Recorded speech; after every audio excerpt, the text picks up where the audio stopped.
Sick of looking at Netflix and you don't know what to watch. So many movies out there, you don't know which ones are good, which ones were bad. You curious about what's out there? I'm Joey Powers. I'm Don Trettler. This is The Best Pictures. The ones you don't want to miss. Hit it. Say hello to my little friend!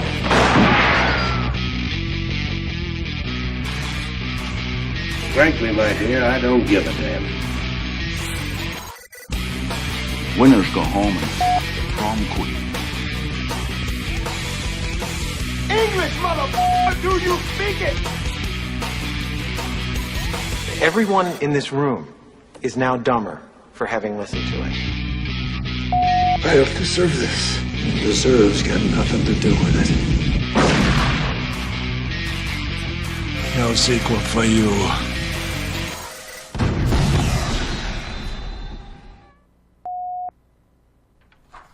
Hi, and welcome to another edition of The Best Pictures. I'm one of your hosts, Joey Powers. Hey, and I'm Don Trettler. Welcome to the show. And today we're going to talk about a couple of the movies. We actually saw two movies this week. Two new movies this weekend. Two movies that got released on Friday, what was it, the 7th? Actually, well, they opened both on Wednesday. Oh, right. Because of the holiday. I don't know, you want to talk about Air? We saw Air first. Yeah. So we went to see Air, which is a Ben Affleck directed movie. Right. Stars Matt Damon as Sonny Vaccaro, I think his name was. Right. He was in charge of recruiting Michael Jordan to Nike because at the time Nike was like, what, third? I guess that's what they said. It was like Adidas first and then, Converse. Converse first and then Adidas and then Reebok and Nike were kind of like nobodies. Right. And they were the first, I guess like the first sneaker to ever brand a shoe after one specific person. And of all the people, they chose Michael Jordan.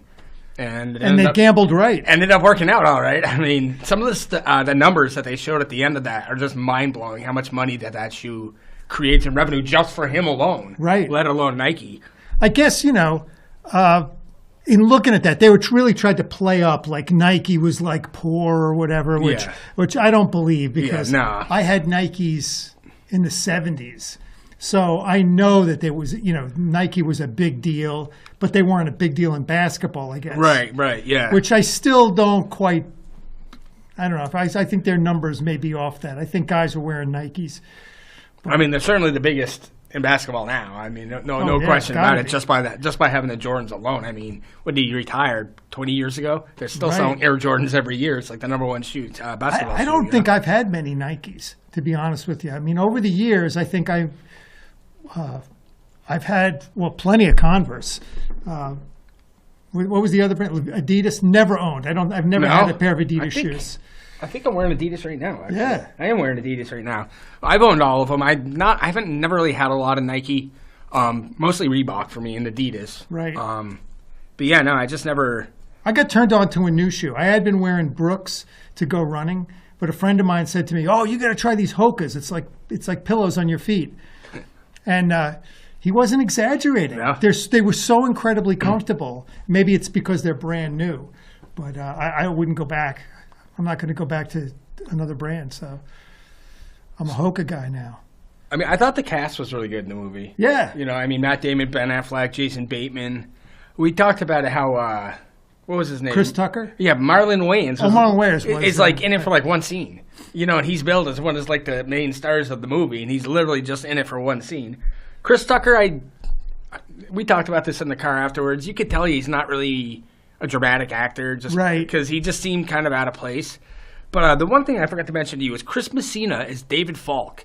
I never would have pictured him playing a character like that, but I thought he was pretty good as Michael Jordan's agent. He was. Yeah. I thought he was very good. Viola Davis played Michael Jordan's mom, and they don't actually show Michael Jordan's character's face. And Ben Affleck said the reason for that was because he's such an iconic figure and such a recognizable figure that he felt that it would do injustice to the part. And I think that was a good choice. I do too. I think it was a good idea because then it put the emphasis on the other guys and not on Michael Jordan. If he had been in the movie, we'd have been looking for either Michael Jordan or this Michael Jordan lookalike that they would have. Because the movie wasn't really about Michael Jordan at all. It was about them trying to figure out how they could recruit him and pretty much get his mom on board because she was like the one that they really needed to get on board to get him on board. Right. This got 7.8. You probably already knew that. I did know that. Yeah. Yeah, I'd say that's about right. I thought it was really good.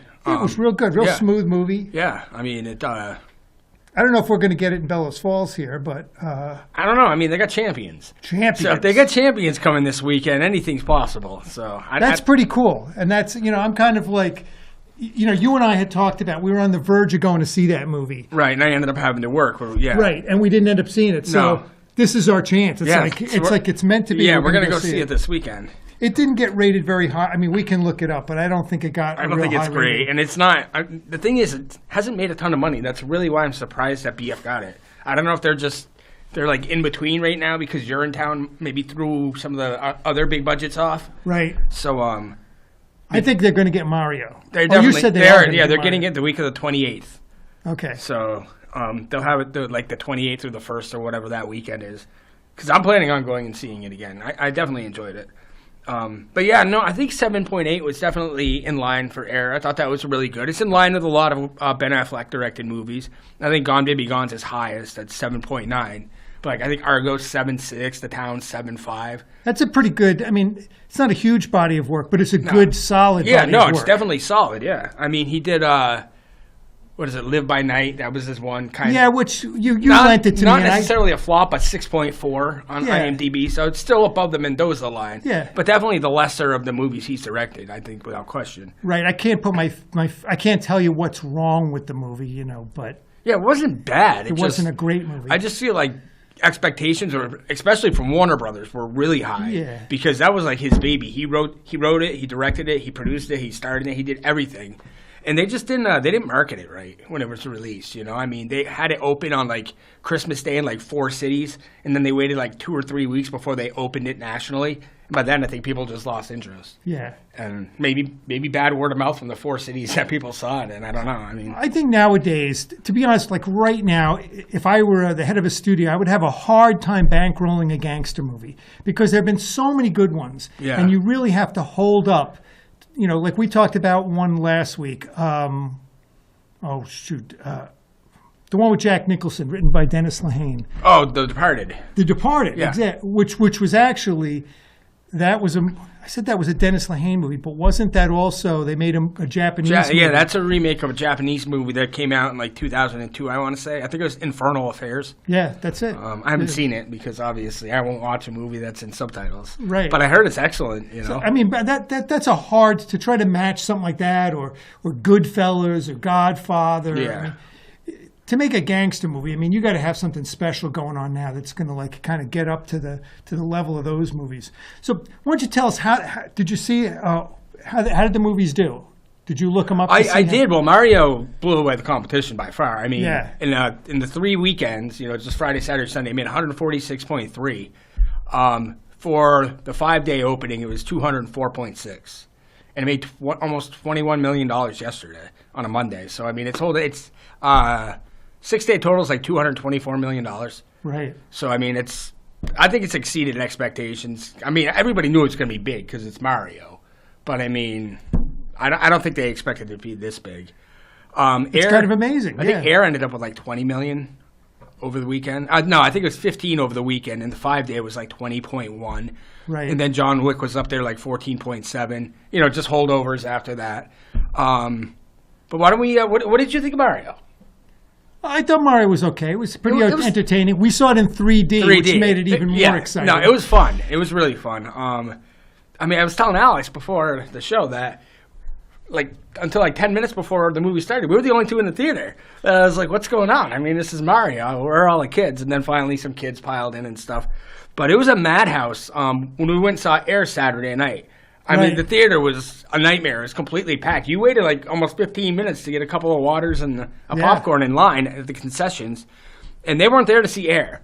What'd I do? I brought your water too. This was the Claremont water that cost was $4. $4 for a bottle of water. I took 2 sips. And I gave you. Give me that one. That's my water. But I had this in my car, and I was like, hey, I better give that back to you before it goes to waste. $4, yeah. So, but no, I mean, I thought it was a lot of fun. I guess we talked to was that the owner's son in Springfield? Okay, that was his younger son, right? Yep. We talked to him for probably 10 minutes before the movie, and they got slammed on Friday and Saturday with Mario. So he was kind of a little relieved that it wasn't packed for the earlier showing. Yeah. I don't think he was expecting it. He wasn't expecting the big crowds for Mario. I don't think people expected it to be that bad, that fast. I mean, it was just Keene was an absolute madhouse. Well, you played the game. So I tried playing the game. When I go home, it's still not working. Oh. I went online. I might have to order a new one. They want $123 for on Amazon for the new Mario Wii game. So how'd the movie compare? I mean, I noticed that... It was like playing an hour and a half video game. I mean, that's essentially what it was. It was a lot of fun. Yeah. You know, I mean, I don't know. The brothers were great. The characters were they were awesome, you know. I mean, it was just, I don't know. It was a lot of fun. It was definitely more than what I expected.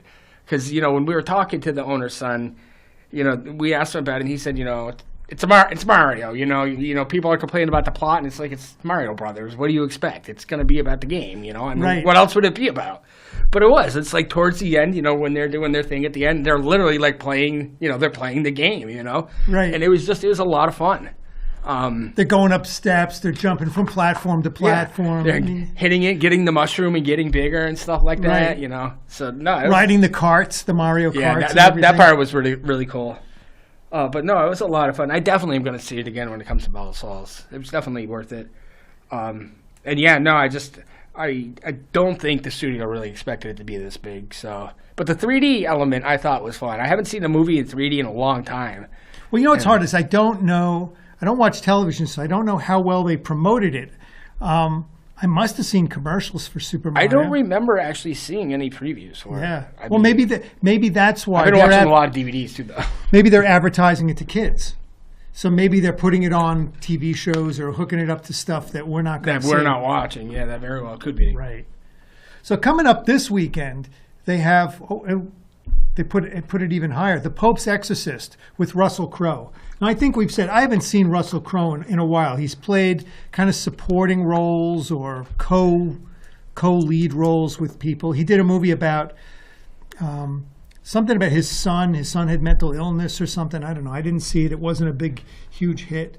But really, he's kind of dropped. He was like the actor. He was huge, yeah, for a long time. I mean, he was nominated for Best Actor for an Academy Award 3 years in a row. Right. You know, which doesn't necessarily happen. And he's still a good actor. Yeah, no, definitely. And this movie says it's a horror thriller. So, I mean, that sounds kind of exciting. It's a horror thriller, and it's going to have Russell Crowe. Sounds like he's looking for work. To me, that's something that, like, when he was, Clark Kent's dad? Yeah. And was he Clark Kent's dad or Superman? I don't remember which. I think he was Superman's dad. And then Kevin he was Kevin Jor-El. Costner plays Clark Kent's dad on Earth, yeah. He plays the mortal, the human. Like normally, Russell Crowe doesn't normally do stuff like that. When he was in his heyday, he was like the lead actor. Right. You know, and that was probably a while ago when he played Jor-El. That was what, like 2015 maybe? Yeah, it was a while ago. It was when I worked here. I mean, he's really kind of dropped off the scene. I don't know if it's because he chose to do it, or maybe he did have some problems with the studio. Didn't he punch people? I think he did. Like He had a bad attitude. And so they kind of, I don't know, maybe they don't like him anymore. I would find that hard to believe because I would think, despite hitting people, he would still be a bankable artist. Oh yeah, very talented actor. I think what happens is some of the actors, and I'll say mostly men, because I don't know any women that come to mind from this, but that got caught up in the Me Too movement, that have been phased out, so to speak. If they've been phased themselves out. If they've been abusive or incorrect to women, then you don't see as much of them. And coincidentally, the two movies that I lent you both have Casey Affleck, who I think is a pretty decent actor. I think he's an excellent actor. I mean, very talented. But he got called out by.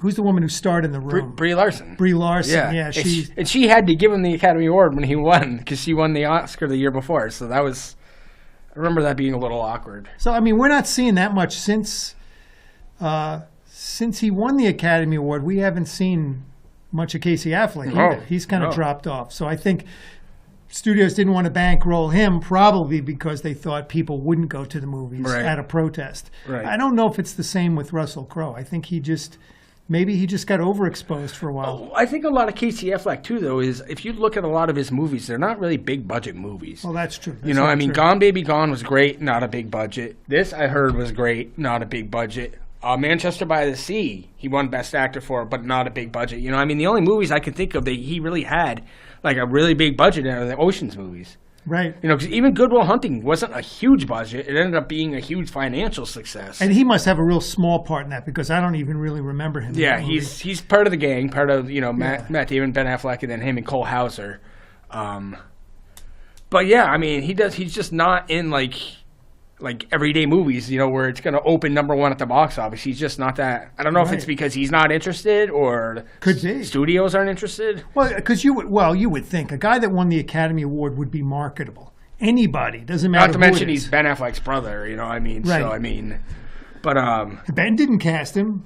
Ben didn't cast him in Air. He cast him in Gone Baby Gone. He did. Yeah. So, but it's funny you mentioned that about Russell Crowe, because the next movie that's coming out this weekend that you're going to talk about, we were talking about in the car ride home about when the last time Nicolas Cage was in a big movie. I forgot to look. I've had since Sunday, and I completely forgot to look. You should look right now. All right, so Renfield is opening up this weekend, where they're calling it a comedy, fantasy, horror. Like, even this, though, he's not really the star, though. Isn't it the other guy? No, this Nicholas Hoult. Nicholas Hoult is the star. He plays Renfield. Do you know who that is, Nicholas Hoult? Yeah, he was in...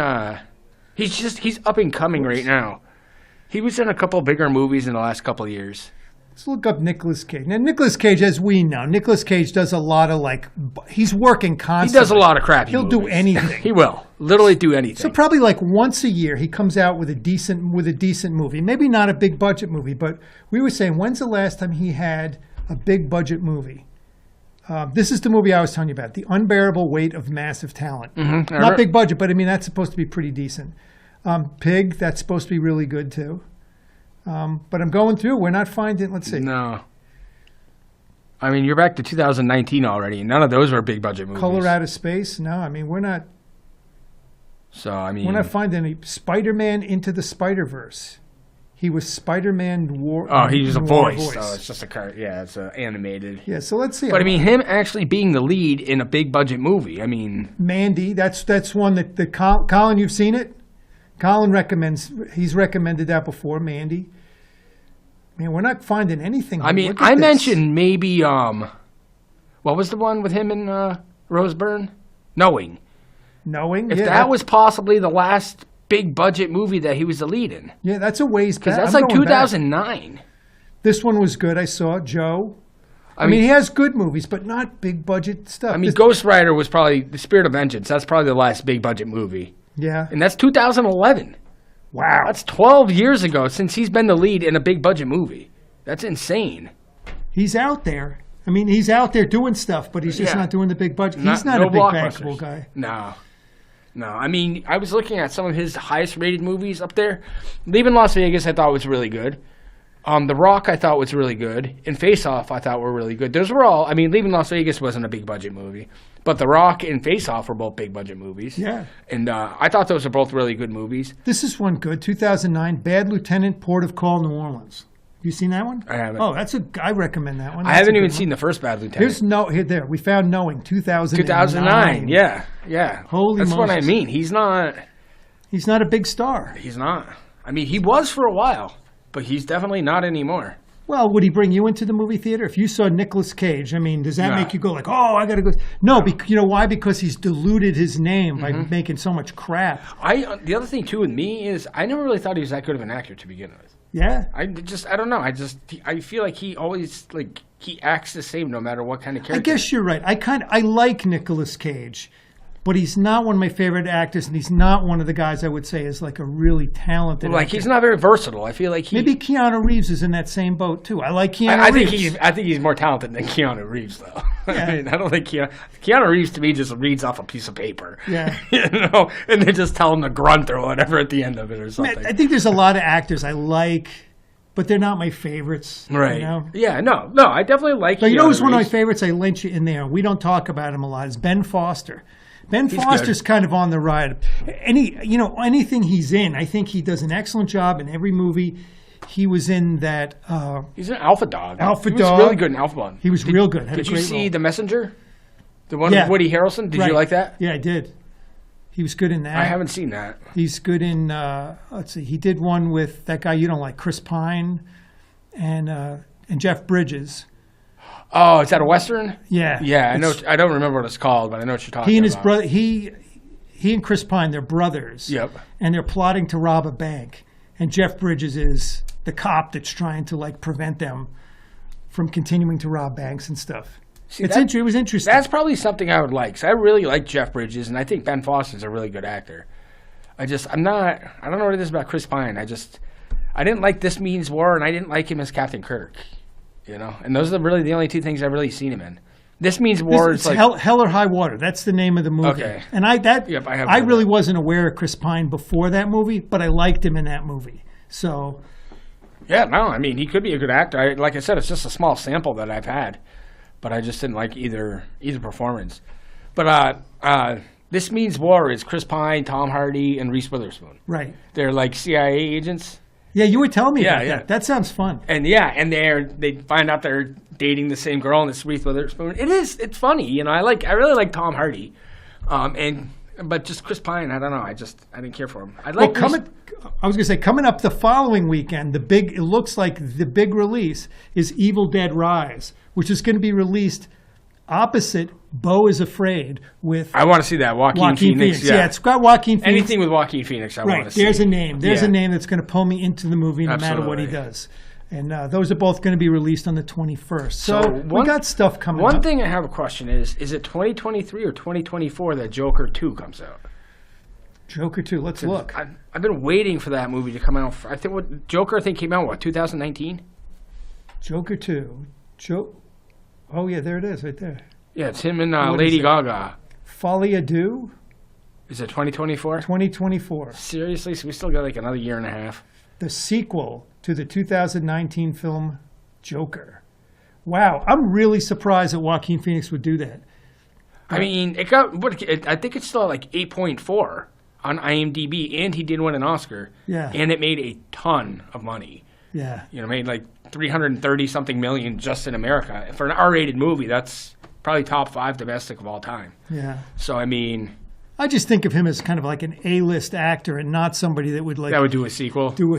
Get involved in a franchise or whatever. But I don't know. Maybe it'll be exciting. Maybe I'll get more exciting as it gets closer. If I was as big as him and I was going to be in a franchise that's not a bad one to be in, I don't think. Right. You know, because, I mean, we've had this discussion before. You got Jack Nicholson, you got Jared Leto, you got Heath Ledger, and you got Joaquin Phoenix. All 4 Oscar winners. 2 of them won Oscar for playing the Joker. Right. I mean, I still think he probably was the best. I know that's hard because Heath Ledger absolutely knocked it out of the park in The Dark Knight. But I don't know. I guess, like, Heath Ledger, I think we had What about Cesar Romero? You haven't brought him up. No, I haven't seen that one. But, like, I was scared of his Joker. Like, I don't want to be stuck on, like, the subway with him. You know, like, Heath Ledger's character, I almost feel like he would be kind of fun. Like, his character just scared the heck out of me. Oh, I thought maybe they'd put a picture of Cesar Romero as the Joker. Here we go. little cheesy. All right, so we got to wrap up. So, probably, what do you think? Champions and maybe Renfield? Yeah, we'll see if we can go see both of these. We'll be able to review them next week. Yeah. That'll be fun. Couple good, two fun movies probably, right? So, all right, that's been our show this week. I'm one of your hosts, Joey Powers. I'm Don Tretler, and these are the ones you don't want to miss.